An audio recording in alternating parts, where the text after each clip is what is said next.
ఏదైతే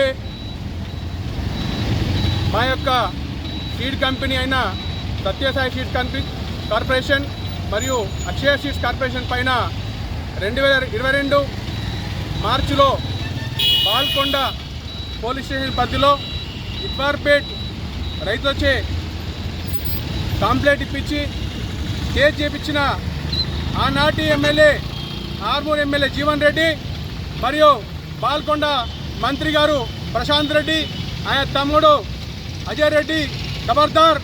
నేను చెప్తున్నా, ఈరోజు ఏదైతే బాల్కొండలో రైతులకు మేము ఫీడ్ ఇచ్చినాం, వారు పోయి అగ్రికల్చర్ ఆఫీసర్కు కంప్లైంట్ ఇచ్చారు మరియు పోలీస్ స్టేషన్లో వారు కంప్లైంట్ ఇచ్చారు.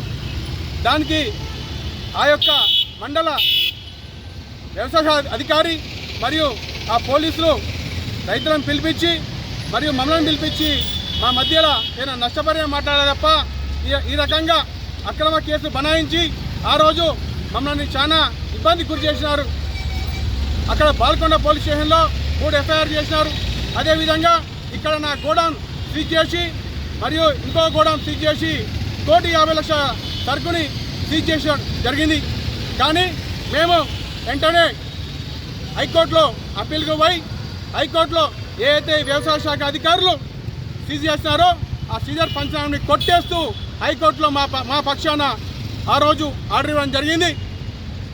దాంతోపాటు ఏదైతే జేసీ వద్ద ఉన్న ఇంకో కేసు కూడా పెండింగ్లో ఉన్న కేసు కూడా కొట్టడం జరిగింది. ఈరోజు అంబేద్కర్ సాక్షిగా చెప్తున్నాను, ఇంకో మిగతా 3 కేసులు కూడా ఈరోజు కోర్టులో వారు రైతులు వచ్చారు, మా పక్షాన వారు మాట్లాడారు. స్వచ్ఛందంగా కూడా ఈరోజు ఆ 3 కేసులు కూడా కొట్టడం జరిగింది. ఖబర్దార్ జీవన్ రెడ్డి, నువ్వు చూసుకో, నీ కాంప్లెక్స్ వెనకాల ఆర్మూర్ రైతుల ల్యాండ్లు తగలబెట్టినావు, అనేక మందిని ఇబ్బంది చేసినావు. ఇప్పటికైనా బుద్ధి తెచ్చుకో జీవన్ రెడ్డి, ఖబర్దార్ అని చెప్పి హెచ్చరిస్తున్నాం. ఇది కేవలం కావాలని నేనైతే బీజేపీ పార్టీలో జాయిన్ అయినో దాన్ని ఆయన అడ్డుగా తీసుకొని కుట్రపూర్తిగా నా మీద కేసు వేయడం జరిగింది జీవన్ రెడ్డి. ఆ రోజు మీడియా మిత్రులకు మేము ఇట్వార్పేట్ రైతులకు తెలియజేయడం ఏమనగా 2022లో మేము యామాద్రి భాస్కర్ పై కేసు పెట్టడం జరిగింది. కేసు అంటే మేము కాళీ పోలీస్ స్టేషన్కి పిలిపించి మాకు ఏదైతే నష్టం జరిగిందో పంటల దాన్ని పరిష్కరించమని చెప్పడం జరిగింది. అందుకు ఈ పోలీస్ డిపార్ట్మెంటు ఆయనపై కేసు పెట్టింది. ఎవరి ఒత్తిడి వల్ల కేసు పెట్టిందంటే ఆనాటి జీవన్ రెడ్డి ఒత్తిడి వలననే ఆయనపై ఎఫ్ఐఆర్ చేయించారు మా 3 రైతులచే.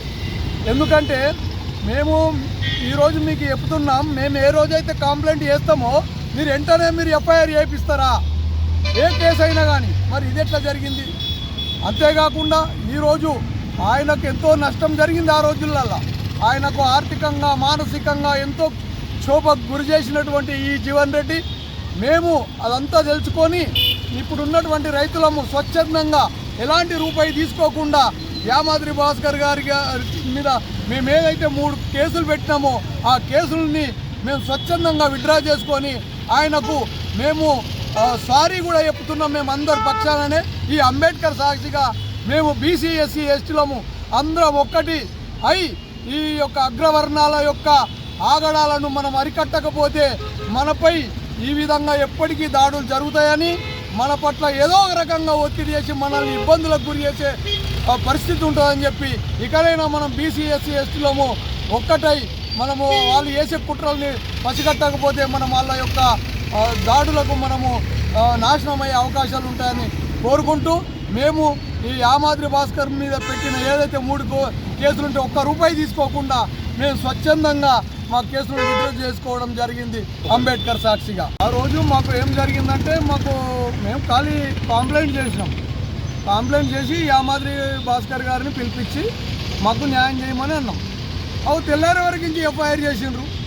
అది ఇట్లా ఎఫ్ఐఆర్ ఎట్లా జరుగుతుంది అని మేమంటే ఆ రోజు తెల్లం దాకా జీవన్ రెడ్డి గారు, ఆయన అంకాపూర్ మహేందర్ గారు, అంకాపురం వైజాగ్ మహేందర్ గారు ఇంకా రకరకాల వాళ్ళు నా మీద ఫోన్లు చేసి ఆ కేసులు విత్డ్రా కాకండి, మీకు న్యాయం చేస్తామని ఆరూపకంగా మమ్మల్ని ఈ విధంగా కేసులను స్ట్రాంగ్ చేసి ఇచ్చడం జరిగింది.